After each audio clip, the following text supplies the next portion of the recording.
This is the Detroit Sports Podcast Network. Guys, you know it's more refreshing and cooler than that ice-cold beer while you sit there and mow the lawn? Definitely not you if you're running around in this heat, in that office, wearing that stuffy, smelly, pit-stained dress shirt that's wrinkled to the high heavens. Don't worry now.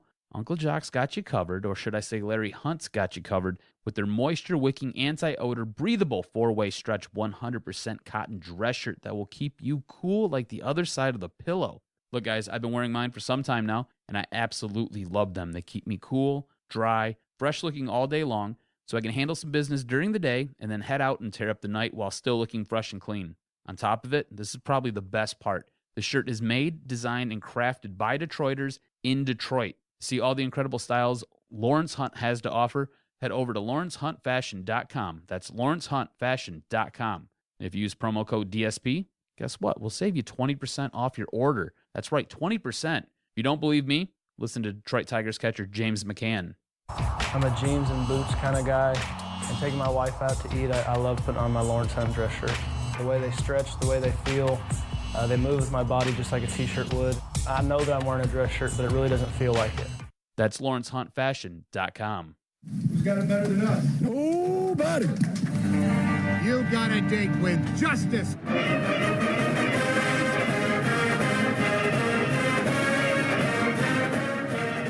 What's up, everybody? This is Brandon Justice. Welcome into today's edition of the Justice Report.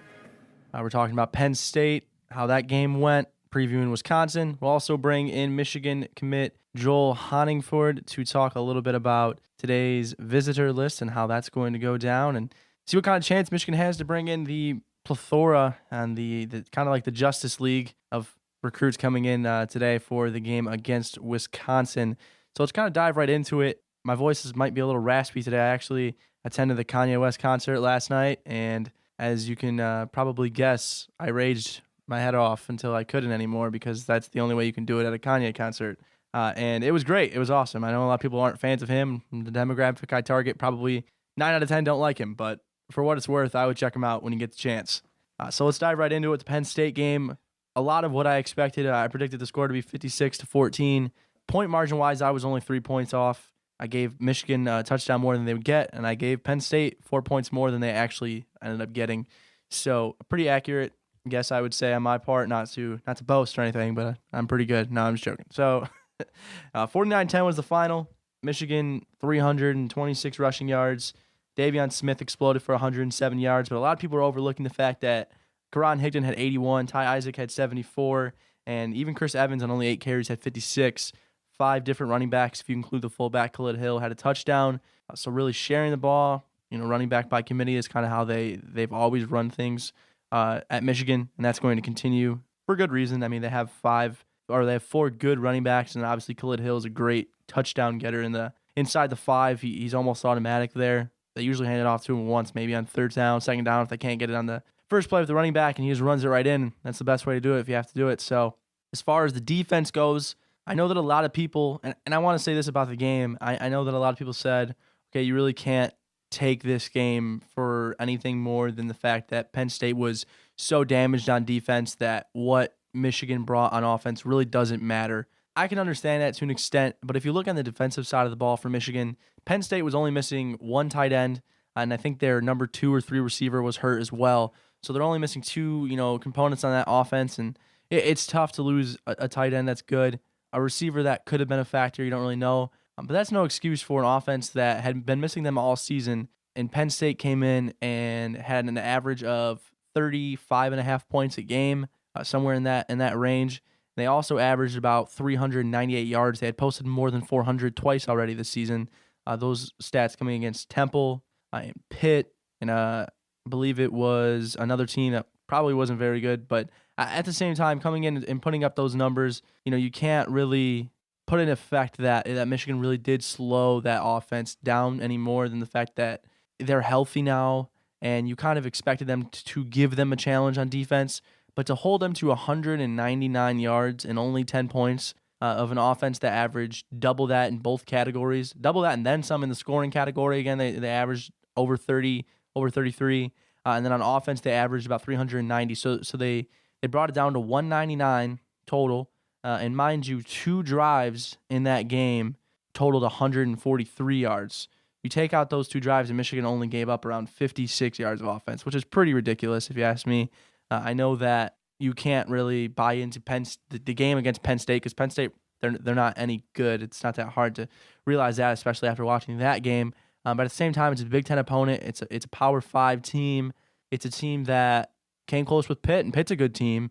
And they beat Temple, so they're 2-1. Again, I don't think Penn State is going to have a winning record. They might go 5-7, 4-8. I don't think that side of the Big Ten that they're going to face a lot is that great. You know, Illinois, Indiana, a lot of teams struggling there. But still, to be that dominant on defense, no matter who you're playing, to have no sense of offense at all the entire game besides those 2 drives for Penn State, it's just really something that I think you can invest into out of that game. There's not many things you can invest into with that game because of how bad Penn State is. But if there is something you can invest into, it's that this defense is the real deal. It is living up to the hype. They're fully healthy now, only missing Brian Monet. Greg Madison, the defensive line coach, was very optimistic about his return. So, and that was on Wednesday. That was on Wednesday. So he was very optimistic about Brian Monet's return, practicing full. I think we'll find that out probably not until game time. It's like every other injury that we have to wait on in the Michigan, hemisphere, the atmosphere that is Michigan football. You're never going to find out anything until it happens. That's kind of how Harbaugh runs business, and you can't really blame him for that either. His preach or his point or motive is competitive advantage. So if he tells Wisconsin, hey, Brian Monet is going to be playing, or if he tells the media that, that's not only telling the media, that's also telling Wisconsin. Now all of a sudden Wisconsin has to switch over to film on Monet. As of right now, they have to be careful with film on Monet because if you watch too much, he doesn't end up playing. It all makes sense. It all wraps around. So now you think about this defense and you add in Brian Monet into the mix, and that's a defense that really could be the best in the country. I mean, they are seriously, they have that talent. I think that they have put up the numbers for that as well. And you look at the fact that the offense, if you want to switch over to the offense, they didn't have the best performance against Colorado.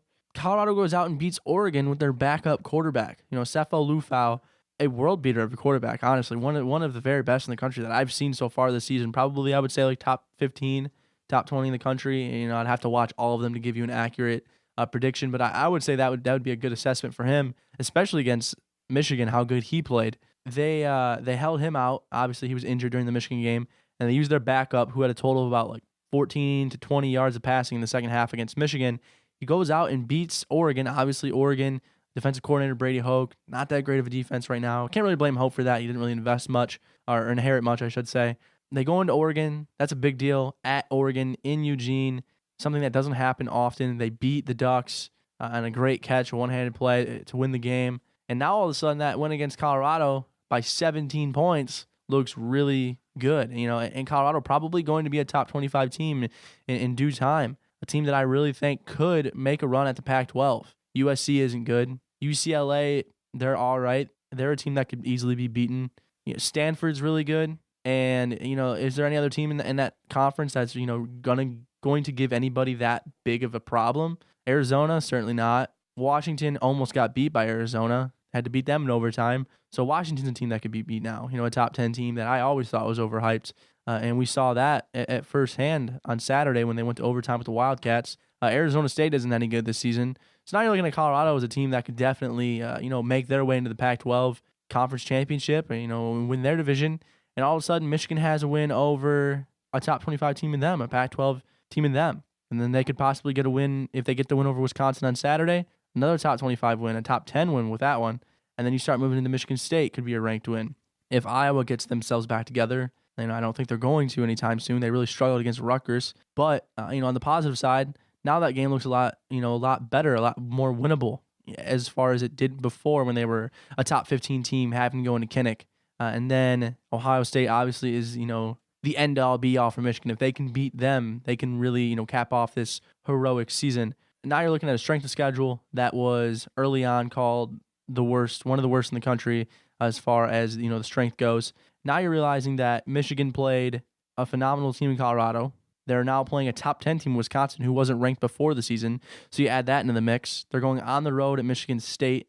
Now, if Michigan State could have a hangover game and lose to Indiana on Saturday, I don't think it's going to happen, but if that does happen, then all of a sudden that game doesn't look as big. But if Michigan State can, keep it together and just win a couple of games before Michigan comes into town, there's another top 25 team that Michigan can play and defeat. And as I said, now you're going on the road to Iowa, going on the road to Ohio State. Count that 3 road games for the top 25 win if they can do it. And then top 10 Wisconsin, and then top 25 Colorado. Again, all these things need to be done. Just pointing out the fact that the strength schedule is nowhere as near as bad as we thought it was going to be heading in. So we're going to head to a break here. When we come back, I'm going to talk a little bit about Michigan and Wisconsin, start to preview that and see what we got there. We're also going to bring Joel Honigford onto the show and talk to him about this weekend's visitors list. You're listening to the Justice Report on the Detroit Sports Podcast Network. I want to tell you about our newest sponsor, Team Top Cat Sales. Are you looking for team apparel for your high school, your club sports team, or corporation? Look no further than Top Cat Sales, located on the east side of Main Street in downtown Royal Oak, between 11 and 12 Mile. Through founder and former University of Michigan QB John Wangler's leadership, Top Cat Sales has developed a tradition of selling and distributing custom Adidas team apparel with the highest quality and best service. Get your organization, school, or club team all in with Adidas today by going to TopCatTeamSales.com. That's TopCatTeamSales.com. Also, follow Top Cat on Twitter at Team Top Cat.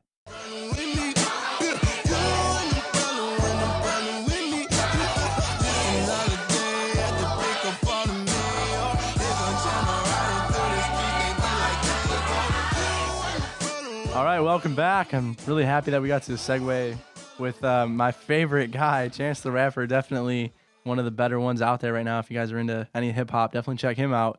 So we're talking about Michigan and Wisconsin on Saturday. We're talking with Joel Honigford. A lot of cool things going on this week. Really excited for the show. Let's talk a little bit about Michigan, Wisconsin. So Wisconsin played Michigan State last week, obviously. Huge win, 30-6 in East Lansing. So a lot of things that we didn't expect from that game. I really thought it would be a nail-biter, a barn-burner, a close one that Michigan State would pull out, especially in East Lansing. I thought Mark D'Antonio would totally out-coach Paul Chryst in that game and, in the latter parts of the matchup. It didn't happen. I mean, Wisconsin just dominated from the start of that game one way or another. The story of that game is defense, though. Wisconsin's defense really came to play that game. I believe they had 3 interceptions, might have fumbled recovery, just a lot of turnovers on Michigan State's side.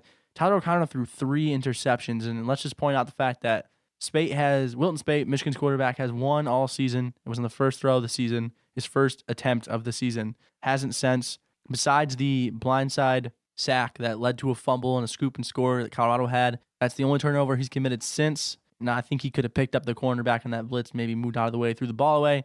Again, that one's a little less faulty than the interception. That was definitely his fault. Wilton Speight has 9 touchdowns to 1 interception. Tyler O'Connor, his ratio isn't as good. I don't think he's a better quarterback by any means. He's struggling. I'm not going to make any business decisions for Michigan State, or as Jordan Lewis would say, I'm not going to make any business decisions without considering other parties. But if I was Michigan State, I might be running a couple of reps with different quarterbacks this week. So I would put that game a lot on Tyler O'Connor. It's hard to put the game on one guy. The offensive line probably could have performed better. I don't think he has many weapons to look for on offense. Josiah Price, Donnie Corley. When your best receiver is a true freshman, you probably got some issues. And he might not be the most talented, but he's the one that's been making the plays for them. Again, I don't think Michigan State is as talented as Michigan this season. Now, the actual game, we'll talk about that when it comes. Obviously, a rivalry brings out the best. But as for the team's talent that are bringing against Wisconsin, I think Michigan has more talent. I think they fare in matchups on that side of the ball. And I think they have a quarterback that isn't turnover prone. And that's the key to the game. You just can't make turnovers. As long as you're not making turnovers, you have a good chance at winning a ball game. If you keep the ball safe, probably going to win a ball game. Michigan's only committed 2 turnovers the entire season. The ones I just mentioned from Speight, the interception and the first pass against Hawaii, and then obviously the scoop and score against Colorado. So they didn't commit one against Penn State, and they didn't commit one against Central Florida. A really good turnover ratio. It is a lot to a little. I'm not sure the specifics there. Michigan had, the 2 pick sixes against Hawaii, the fumble recovery against Penn State. So, a lot of good compared to bad for Michigan right now. But a lot of people will argue that the only really good team they face is Colorado. A lot of people don't think Colorado's that good anyways. So now they face a real team in Wisconsin, a top 10 ball club with a world beater of a defense. There's no doubt about it. A huge offensive line. But, this game comes down to who's going to have the offense that breaks through, I think, is the best way to put that. I think it's going to be a lot of punts in the beginning. The first half is going to be a lot of back and forth. But Wisconsin's offense, and I've been saying this all week to anybody who's spoken with me about the game, Wisconsin's offense is very vanilla. It's very classic, and that's fine to be a traditional set and all of that. But that's not going to work against a defense as elite as Michigan's has been right now, and as I guess you could say the variety that it is with Don Brown's creativity that it has. They're going to. It's fine to disguise three linebackers and then blitz a corner. That happens a lot in a lot of places. But the way the disguises work and the quantity of them that Don Brown brings, every single play, somebody besides a defensive lineman is coming on a blitz. Every single play, they're at least sending 1 to 2 guys. At least. A lot of teams won't even blitz for an entire series. They might blitz one set of a series. They might only send 3 blitzes the entire series. That's just how it really goes. One set of downs, they might only blitz one time. Don Brown blitzes every single play. He might not blitz on a last-second Hail Mary, although, he probably would anyways. He'd probably see some kind of, competitive advantage in that, as Harbaugh would say. But the creativity of this defense is going to be the difference for them in every game they play, I think. I think this defense is their best unit. It has a defensive line that ranks one of the best in the country, if not the best. The defense itself is tied for first in the country in sacks. They lead the country in tackles for loss. They have 14 points for with the 2 pick sixes. They've given up. It's a risk reward though, and that's what you're gonna have to get used to. So you saw the big run, the 80-yard run with Central Florida. You saw Colorado get the big 70-yard touchdown pass, and then they had the 40-yard post route to open the game where they scored. And I think that's something that fans need to get used to. So the defense only gave up 14 points to Colorado, 3 to Hawaii. I believe it was 14 to Central Florida, and then the 10 to Penn State. Now, Penn State and Hawaii didn't break off any big plays, but if you're looking at the big plays that they broke off against Central Florida and against Colorado, that's going to happen, but you're going to get about every other drive of no big plays. So Michigan is willing to sacrifice one big play, one touchdown in order to get the rest of the game just shutting them down. That's why against Penn State, you saw 2 drives that went for about 70 and 80 yards, and the rest of them went for anywhere from -8 to 14. You're going to get 13, 15 series that go for that many yards, and you'll probably get 2 that go for a touchdown. That's the defense that they run. It's a risk reward, but they feel like they're getting a reward 8 out of 10 times. Those 2 big plays that they give up, they're trusting their offense to score more than 14 points a game. Now, I think when they get into the nitty-gritty and they start playing Ohio State, Michigan State, Iowa, even this weekend against Wisconsin, they might, back off in the aggressiveness. But Don Brown said in an interview with the media last week that the day he becomes non-aggressive as a defensive coordinator, it's going to be over his dead body. That's how aggressive he is. That's how passionate he is about being aggressive. All right, so we're going to bring Joel Honigford onto the show now, and then we're going to go wind up back to Wisconsin and Michigan and end off the show with that. We are here with Michigan commit out of Sugar Creek, Ohio, Joel Honigford. So how you feeling today, man? I'm good. How are you? I'm good. Thanks for asking. I appreciate that. Yeah, we're just, trucking through the season. Felt like college football was, it's out of the audience for a long time. And then when it comes back, it goes so fast. We're already here, heading towards the 5th week, the 5th game, Michigan's last home game until they go on the road. Finally, they've been at home for a long time now. You've been at a lot of games, man. What's it like to, be inside the big house and watch these games? I've always loved college football, but now, obviously being committed to Michigan and getting to go be in the stadium that I'm going to play in is just it's kind of a big deal to me, and I really enjoy the atmosphere and all that kind of stuff. How's it been? Michigan has a pretty big class right now, 17 commits, and they're obviously they're just continuing to build. I think the class could be probably about 10 more kids in it, potentially. What's it been like building relationships with the commitments right now, and how are you guys kind of getting along and all that stuff and communicating? I really enjoy the guys that I've met so far. Obviously, I still have a lot more to meet, but I've been talking to Corey a lot, and like Andrew Stubber. I really enjoy these guys, and getting out and doing a little bit of recruiting and talking to some other guys. I know Jordan Anthony from IMG is coming this weekend, and I've been talking to him quite a bit, so hang out with him there and show him what Michigan's all about. Yeah, Jordan Anthony, one of the most talented guys probably out there in the country as far as linebackers go. So what have you kind of, what have you been talking to him about? And just talk about just a usual conversation when you're a commit trying to recruit, another kid at your age and all that. I mean, so obviously going from being a recruit to being a recruiter is kind of different. And obviously not every guy likes what you like, but you just got to kind of get a feel for it. And, just test the waters a little bit, push what he likes and stuff like that. Stress the best of Michigan.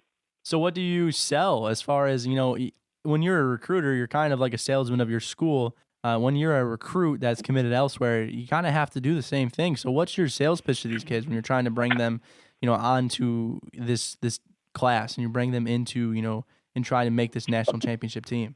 One big thing I talk about is what Coach Harbaugh has done. Obviously, he turned the program around and is still continuing to, and it's only going to go higher from here. Michigan's got some of the best academics in the world. You can't beat that. There's just not a lot not to like about Michigan, I guess. So there's a lot to talk about. So what do you think about this year's team? They're 4-0. Got a Big Ten top 10 matchup on Saturday against Wisconsin. Number 4 in the country. If the season ended today, they're in the college football playoff. So what's it been like seeing your team that you're about to play for just look so successful and just beat up teams like they have?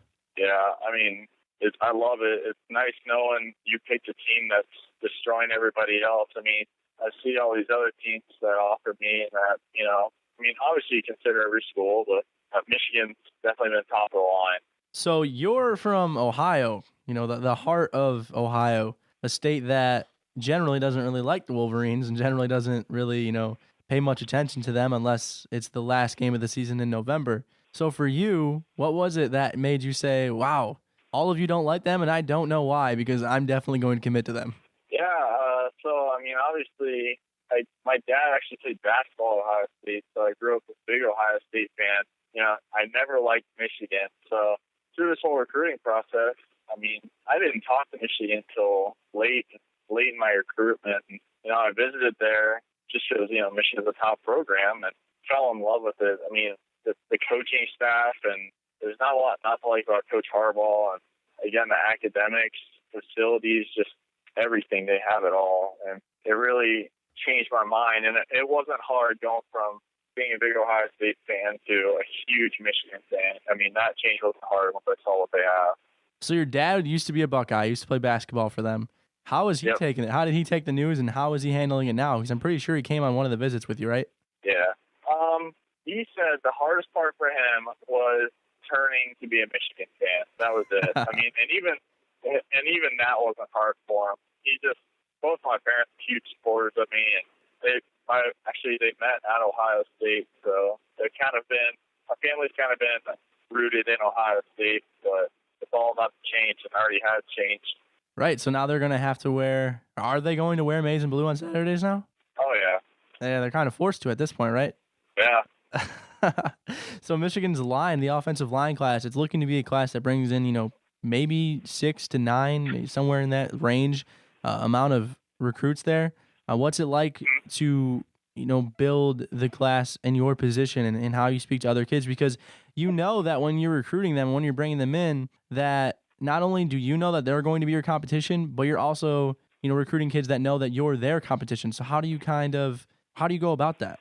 Yeah, it's different because, like you said, you're recruiting kids that could possibly be taking your spot on a team, but when it comes down to it, it's not about how much I'm going to play or anything like that. It's about what the University of Michigan is going to do and where we're going to go with all this. If there's a guy that's better than me and he needs to play, that's what we need, then that's fine. I'm still going to work my butt off, but if that's what we need, then that's what we have to do. So who's your favorite player in Michigan right now? Definitely Jabrill Peppers. Easy question, right? Yeah, he's an animal. You think he's good for a punt return on Saturday? Yeah. All right, so we're with Joel Honigford, Michigan commit. You committed a while back now in the summer. You're pretty much you're pretty far removed from that now. You're not going to be an early enrollee, are you? No, I'm not going. It's pretty far away. It's coming until February. Anything going to possibly change your mind? Any visits or anything like that? Or you're all set? You're happy to be committed early and to get it all over with? The process, it's a blessing, but it's tough. There's a lot of stress to it, and a lot of behind the scenes stuff that people don't see. Obviously I'm very blessed by it, but it was nice to get it over with and choose a school that was ultimately, I think, the best in the country. I mean, I do not plan on going anywhere else. I mean, Michigan is number one for me, easily. So what do you think about this team? How far do you think they can go? Honestly, I think they can win it all. I think if they play up to their potential week after week, I mean, it's in the bag. All right, so Joel, I got to ask you, what is your prediction for Saturday? That's tough. I think it'll be a tight game. I mean, Wisconsin's good. They've obviously shown that, but I mean, obviously Michigan's gonna pull through. You think they're gonna put up a lot of points again? I mean, they put up 45 plus each game. That offensive line is pushing. I know you like to see that. So, what is are they gonna keep that streak going, or you think this one's going to be a classic Big Ten matchup? I mean, it's gonna be a good matchup. All right, so you can find Joel on Twitter at jhonig44. That's JHONIG44, right? Yes, sir. Sweet. All right, man. So Joel will be in the house on Saturday, hosting a lot of visitors. What are you going to be doing on the sidelines with them? I mean, do a lot of recruiting. And there's a lot of offensive linemen too, so you're going to have to put on that competition, not afraid of competition hat, right? Yes, sir. All right, Joel, thanks for coming on, man. We really appreciate it. And you will see him on the sidelines on Saturday, and you'll see him on the field on Saturday this time next year. So thanks a lot, Joel, for coming on, and take care. Yep, thank you. All right, so that was Michigan commit Joel Honigford. He's a 3-star out of Sugar Creek, Ohio. He's an offensive tackle, a really talented kid with a high ceiling. Dad's a Buckeye. Mom was a Buckeye. He's a Wolverine. That's how it works. That's the world of recruiting. He found something with Michigan, and he's going to stick with it. So always good to hear about those kind of stories, kind of funny stories. Definitely a win for Michigan on the recruiting trail. So when we get back, we're going to break down the final things of Michigan, Wisconsin, talk a little bit about the recruiting list coming in, make any predictions on commit maybe, and obviously give you my score. So you are listening to the Justice Report on the Detroit Sports Podcast Network, and we will be right back. If you're looking for some sweet sports swag and you love your Detroit teams, and I mean you really love your Detroit teams, you got to check out fanaticu.com and get the coolest gear out there and rock your Red Wing shirt, rock your Lions shirt, rock your Piston apparel. Wear it till the wheels fall off. Michigan State, you know what? They got it too. Check out Fanaticu. They have 6 locations all over Metro Detroit. Check them out, fanaticu.com. Who's got it better than us? Who's got it better than us? The show.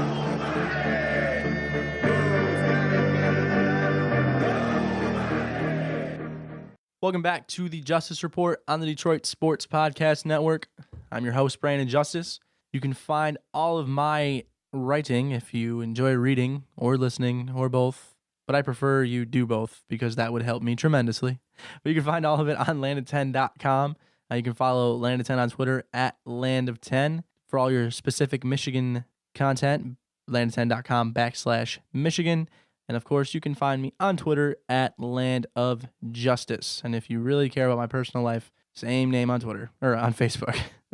So we're going to talk a little bit more about the recruiting visitors and who's coming to town and all of that today. And then we're going to answer some questions that we had on Twitter as well. So a lot of recruits coming into town this weekend. Jedrick Wills, and these are all offensive linemen that I'm listing right now. Jedrick Wills, a 4-star out of Lexington, Kentucky. Alex Leatherwood, a 5-star Alabama commit out of Pensacola, Florida. You're getting just a plethora of offensive linemen coming in this weekend. Cesar Ruiz, an offensive center out of IMG Academy. Chuck Filiaga, a offensive tackle out of Laredo, Texas. All of them top 150 kids. All of them 4 stars and above. Pretty ridiculous.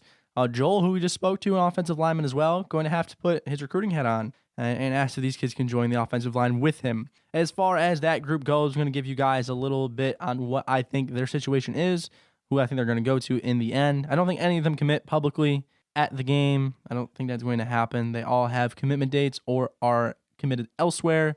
Usually flips don't happen that quickly. Alex Leatherwood, the 5-star Alabama commit. Everyone knows who he is. If you ask me, he's the best in the country at the offensive tackle position. Just an unbelievable talent. A man beast is the best way to put it. I think he's going to stay with Alabama. I think Michigan really has a shot with him. They could be second place for him along with the Florida Gators, so we'll see what happens with that. But in the end, I think he sticks with Bama. Cesar Ruiz, offensive center out of IMG, has a commitment date set for December 19th. I think he stays loyal to that commitment date, but on that commitment date chooses Michigan. I don't think there's really any question for that. And then Chuck Filiaga, a kid out of Texas who originally was from California, just moved to Texas this year. going to be really hard to beat the West Coast schools like USC and UCLA, and also going to be extremely difficult to beat out a team in Texas, because I think that's his second option. I think he's either going to go back to Cali or stay in Texas. As far as Michigan goes, he's never been on campus, so an official visit could really change some things there. But in the end, I think he picks USC or UCLA. As far as it goes for Jedrick Wills out of Lexington, Kentucky, he was once a Kentucky favorite, a Notre Dame favorite, both programs struggling. Alabama offered. I think Alabama lands him. Really not many people questioning that right now. They want him. They'll get him. That's kind of how it works at Bama. So of the offensive linemen coming, I think they'll get, the one out of it. But Isaiah Wilson is a 4-star out of Brooklyn, New York, coming to town against Indiana. Do think they land him. So moving on from that, Jordan Anthony, who Joel mentioned earlier, will be in town, a linebacker. I think he inevitably chooses Michigan. Probably a guy who commits at an All-American game. A couple others coming to town as well. Really a stacked recruiting, visitor list. You got Kwity Paye, a linebacker out of Rhode Island, a Boston College commit. Michigan offered him last week. Kid who could really seriously flip. Again, that's if Michigan takes him. Again, those who don't know, an offer is not committable unless the staff accepts it. So if you're a recruit, you kind of have to let them know, hey, I'm going to commit.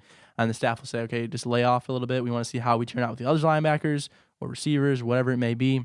They'll let them know a good time, hey, we would like to accept your commitment now. Or they might just go about it in a different way, or they just tell them to enjoy the process, basically. With Kwity Paye, he's a low 3-star. He's had a really good season, though. So we'll see if he decides to flip and if Michigan accepts it. I think if Michigan wants him, they will get him. And I think he's really good, too. So if that does happen, again, he's from Rhode Island. Strength competition is a worry, but we will see about that. Another guy they're getting in town is Braylon Faison Walden, I think is how you say it. It's a really confusing last name, but he's a Penn State commit, 3-star safety.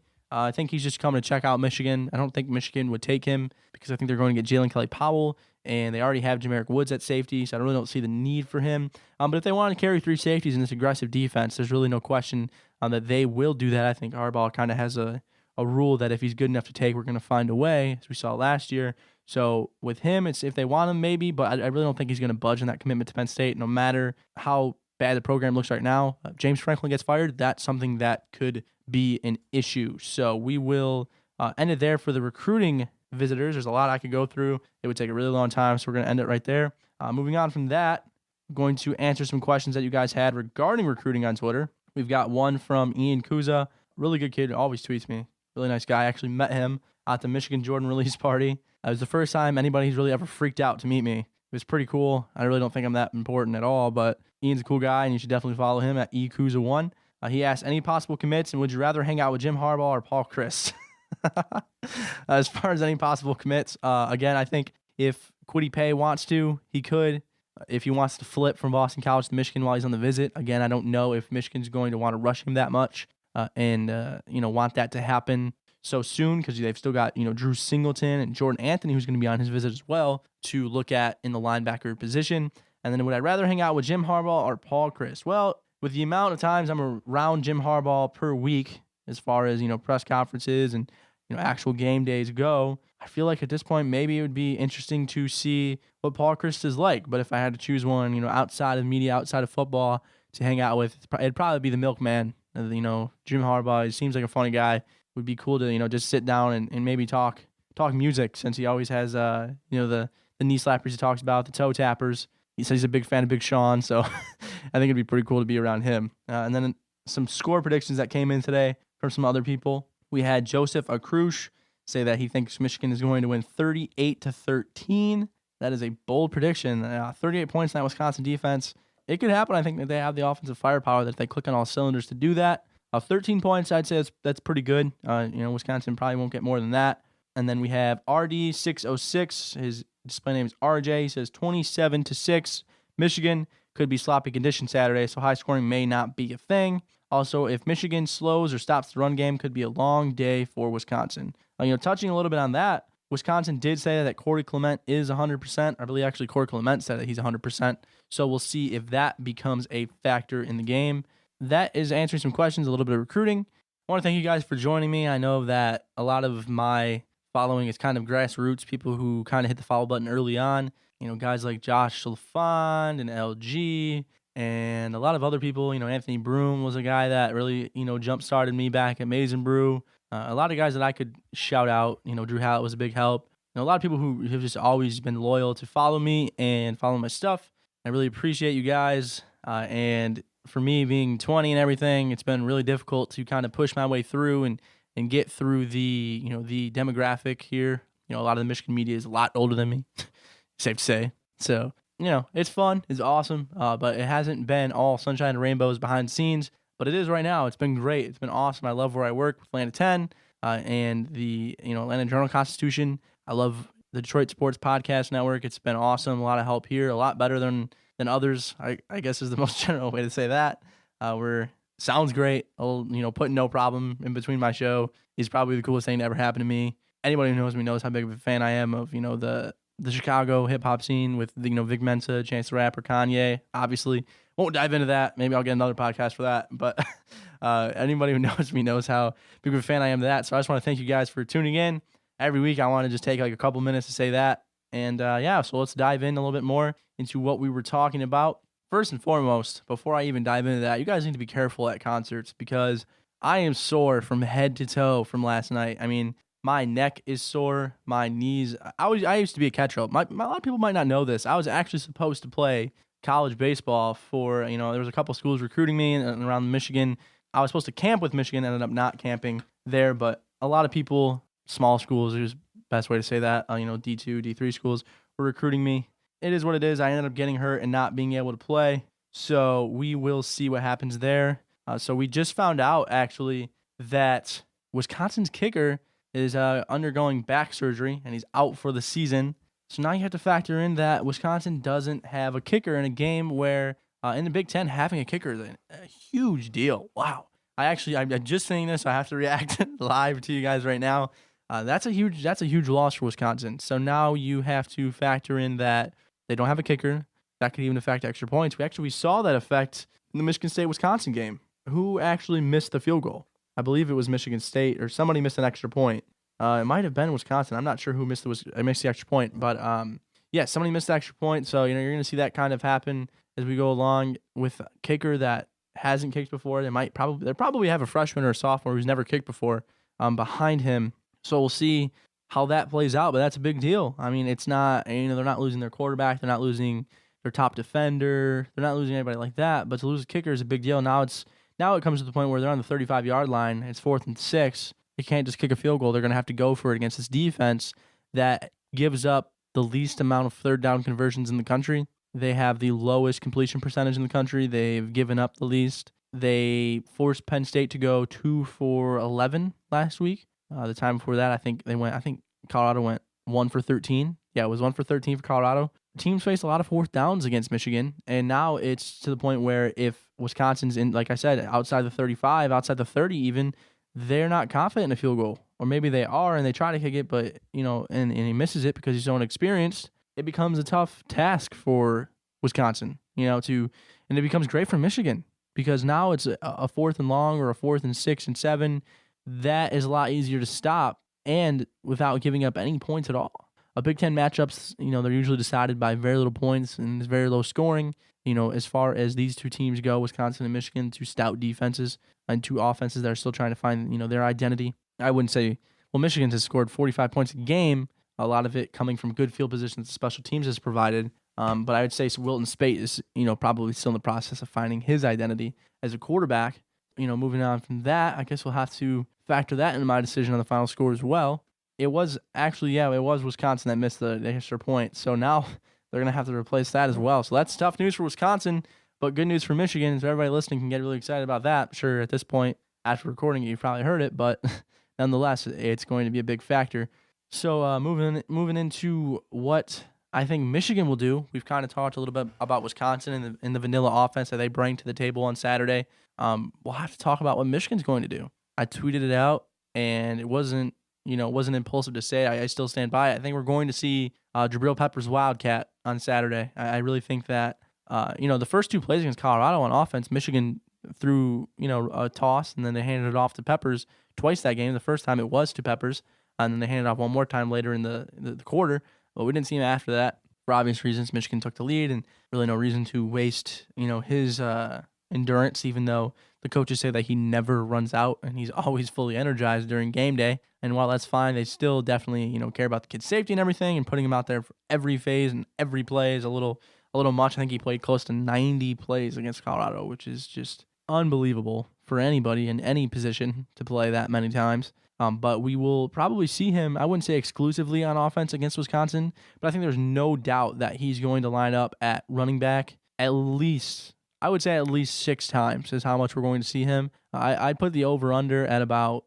10, but I think he'll, or not at 10, probably at about 4, but I think we'll see him at probably at 6 times would probably be would be my best guess. That all depends on how Michigan's offense performs early on. If they don't use him right off the bat, he comes into the first quarter he doesn't come into the first quarter, but the offense comes out in the first drive and they're clicking and they continue to click. There's really no reason to put him in. You don't want to, break something that doesn't, or you don't want to fix something that's not broken is the best way to put that. So maybe they don't use him at all. But again, I don't think this offense is going to have rhythm early on. I think it's going to be tough against this stout defense. They really haven't faced one as good. I think Colorado is an extremely good defense. They're fast. Their defensive line up front is mean. They're experienced. They're all seniors and juniors on that line, and overall on that entire defense for the Buffs. But Wisconsin has an elite defense, a top 10, top 5 type defense in the country. So we'll see, how Michigan handles that early. Now, Wilton Spate, redshirt sophomore, still only his 5th game, his first big game. Obviously, he came in against Minnesota last season and led them on the final drive to victory, but this is his first 4-quarter top 10, real matchup. This is one that Michigan, I wouldn't say they have to win because it's early in the season, but I think this is one where Michigan proves themselves. You're going to find out whether or not this Wolverine team is what they've been hyped up to be ever since, the end of last season when they beat Florida 41-7. This is the first real test. For Michigan, they got that right away last season when they faced Utah, but after they went on that run of winning games, they got their first real test against Michigan State. Obviously what happened, but, now you have to look at this season and realize, okay, the first test is coming before Michigan State. Is that a good thing or is that a bad thing?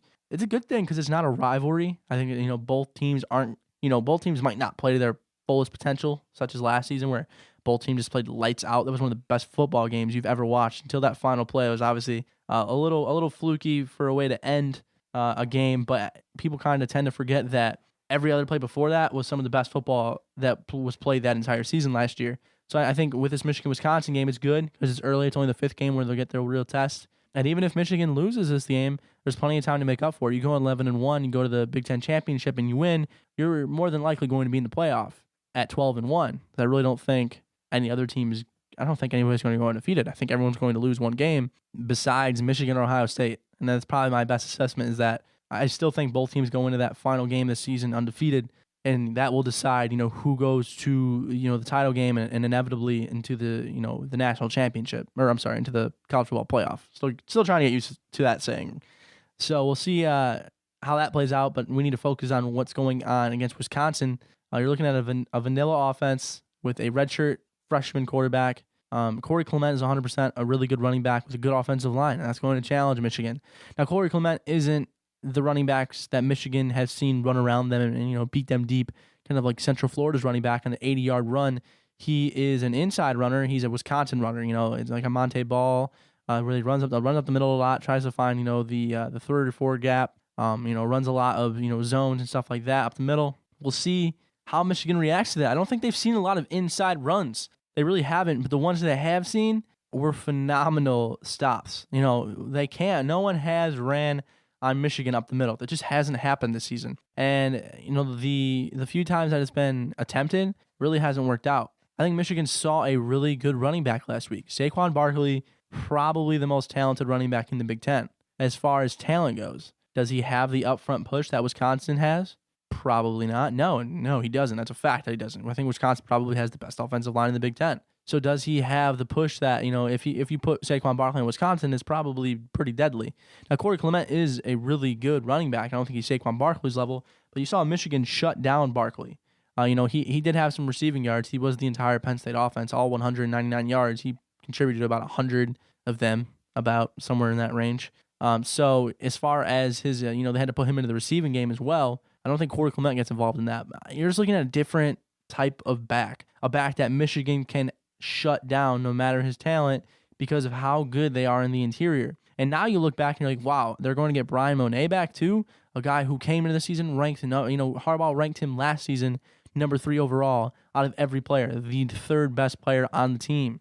This season he was around the same spot, not sure the exact spot, he was around the same spot, just as good, rated as the best defensive lineman, I think, behind Chris Wormley. So you're looking at putting him in the interior with Ryan Glasgow, who was one of the best one of the best run stuffers in the Big Ten last season, if not the best. I think Malik McDowell might have had him beat last season. He was pretty good too, obviously. But Ryan Glasgow, he and Brian Monet, and then on the outside you're looking at Chris Wormley and Taco Charlton. Mind you, 3 of those 4, and the only reason Brian Monet hasn't is because we really haven't seen him in action enough, and because of the fact he's a redshirt sophomore, he had the medical redshirt. Taco Charlton projected to go first round to the Bengals at like 22. Mo Hurst, Pro Football Focus has him in the top 100, and they had him going first round. Early on, they did a mock draft before the season, had him going first round, and Mo Hurst isn't even, with the first rotation if Brian Monet comes back potentially. But he led the team in tackles for loss last week, so you're looking at a backup that is a machine, not a backup, but he's part of the rotation. Obviously, Michigan rotates 8 guys at the defensive line position, but he might not be part of that first group that comes out. And then you move out to the outside with Chris Wormley, a guy who is no question been projected by almost everyone to go late in the first round as a draft pick. So it's pretty ridiculous. I mean, Ryan Glasgow hasn't been talked about much as a draft pick. We'll see where he ends up. But you see those 2 guys in the outside edge, and they're rotational. The guy who's behind them in the rotation, Rashawn Gary, who is also pretty good at football, I'd say. As Jim Harbaugh mentioned, he's pretty good at football about Jabrill Peppers. So a defensive line is really good. And then you move over to the back of the defense, where you immediately look at Jabrill Peppers, who Wisconsin head coach Paul Chryst said is the best player in college football, and there's no question to that. Harbaugh is a guy who kind of always mentions the strengths of the team he's about to play. So he mentioned how strong Wisconsin's offensive line is and how strong the team is and well coached they are. Paul Chryst just went out and said that Jabrill Peppers is the best player in football, better than anybody on his team, better than anybody in the country, better than Lamar Jackson, better than all these guys who are big names, Christian McCaffrey, all these guys who are just ticketed into the top 5 next season for the draft. And he just went out there and said, best player in football, Jabrill Peppers. And if you're asking me, I'm probably going to agree. You'll hear a lot of the Michigan State, a lot of the Ohio State. They'll go out and say, at least it gets blown up in my mentions, at least on Twitter, that Jabrill Peppers is overhyped and he's overrated. He's not as good. He's a thug, and it's just all talk. I mean, there was a time where I was like, okay, he could probably be a little bit better, and that was for probably the first half of this, not first half of the season, probably the first couple of games last season. And then I saw him on offense, and I was like, wow, this kid is legit. And then even this season, going in as a linebacker, was he really going to make that big of an impact? He's on pace to break the record for tackles for loss by about 5 to 10. I believe he has 14 to 15 tackles for loss right now. That's ridiculous. He had 13 through 4 games at tackles for loss. As a linebacker, you rack up the tackles, but tackles for loss, it's just unbelievable. This kid is all over the field. There was the play against Colorado where Seth Olufau threw the 40-yard pass, and it kind of looked like Peppers was in coverage, but actually DeMonte Thomas was in coverage. Jabrill Peppers was on the other side of the field, but he tracked the ball from the 40-yard line and ran all the way to the end zone and was just probably 2 steps away from breaking up that play as the guy on the opposite side of the field, which is an unbelievable thing to watch happen. And there's no question his punt returns are easily the best in the country. You're not going to see anybody better. Will Likely from Maryland is pretty good, but Peppers has been, shoelaced, tackled by kickers a couple of times. He's been inches away from 4 punt returns for a touchdown last season. This season, he took one back against Penn State and tripped up on himself at the 5-yard line. The football gods just really don't want him to return everyone. It just wouldn't be fair, I guess. So I think he's good for a punt return, probably about 2 more this season at this point if he continues to be that good. So we'll move on from that. Looking at more of the defense, Ben Gideon, the other linebacker, Mike McCray, a linebacker unit that was questioned going in, and they've been the best unit on defense besides the defensive line. Unbelievable. I think they've all combined for about over 100 tackles. Ben Gideon leads the team in tackles. Mike McCray has been great on the blitz. Great reads. And then you obviously have Peppers. And then you look at the secondary, and that's really something I wanted to focus on going into this game. They lost Jeremy Clark, the number 3 corner, who was probably a number 1 or number 2 on almost every other team in the Big Ten. So they lose him, and they have to replace him. A lot of people asked the question to me this week, and I wanted to save it for the podcast, who's going to replace him? I think David Long, the freshman, and Lavert Hill, the freshman, both phenomenal players, both going to do huge things at Michigan, but I don't think that time is right now. I think Brandon Watson is the guy that's going to replace him. He has, I believe, 5 tackles this season. He hasn't played that much, obviously, but he looked really good in the spring game last year. I think he's physical. He is he's kind of like the size of Jordan Lewis. He's not as strong as Jeremy Clark, but I think he plays the right kind of corner that they need for him to step in and do that. And then obviously you have Jordan Lewis, All-American, looked right back into the beat last game. And then you obviously have Channing Stribling, who had a questionable pass interference. The other one probably was pass interference, but overall played a good game. Delano Hill and DeMonte Thomas at safety probably have to figure something out. Don't think they're going to see many issues against this redshirt freshman, though. If he throws a deep ball, he doesn't really have that world-beater arm strength that you want, and you don't really expect that out of a freshman on offense. You need Wilton Spate to kind of, like I said earlier, find his identity, maybe figure out what he's going to do. I think you see some deep balls this game, though, with the defensive line in the front 5 or the front 7. That's good for Wisconsin. You're probably going to have to pass more than you're going to have to run. And Michigan's done a great job at doing that this season. And that's what I want to segue into my prediction here. Michigan has found not their biggest strength, but they have found the other team's biggest weakness, and they have attacked that. They went into that Penn State game with a rush game that really hadn't done much all season besides Chris Evans against Hawaii, which doesn't really matter because, A, it's Hawaii. They hadn't rushed for over really 200 yards, I think, besides the Hawaii game. They hadn't rushed for over 100 besides, I think, one time the rest of the season, and it really wasn't there weren't any highlights, really, of great runs. And then Penn State loses their linebackers. They noticed that the front 5 really isn't that great, and they just attacked to 326 rushing yards with 5 different guys. You're going to see that again this today's game against Wisconsin, and I think that's going to happen in the air. I just think that this pass defense for Wisconsin isn't nearly as gritty as the up front, the rush defense. So I think that they're going to pass, and the play action could be effective today. So I think Davion Smith is the guy. He's the guy that can run against this defense.